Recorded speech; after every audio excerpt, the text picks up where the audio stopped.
And so so this whole idea of the Ausarian myth, the Ausarian resurrection of him being, killed and then his body was actually cut into 14 pieces. They had to be brought back together.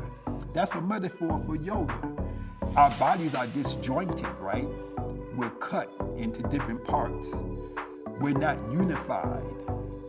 Our body, our brain is going this way, the body is going that way.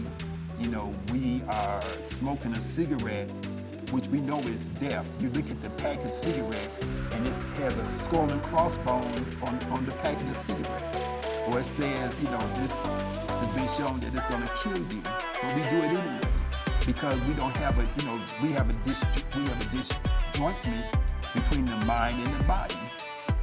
We don't have a connection between our organs. We don't have a connection between our limbs.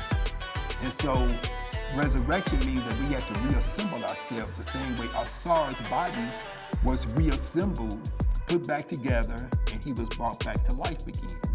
But when he came back to life, what he said was that I have been experiencing what it means to be in the spirit world. And I found that to be so pleasurable and so fulfilling that even though my body is being resurrected again on a physical level, I'm gonna maintain my consciousness in the spirit realm. So therefore he became in the world, but not of the world, because he was not being influenced and bothered by the normal things that bother people.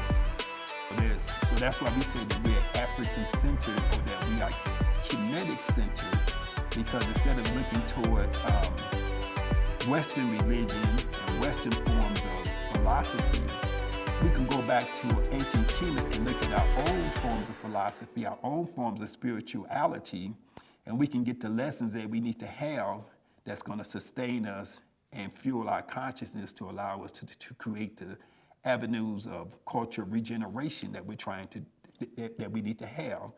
So it's about resurrection, and it's also about cultural regeneration.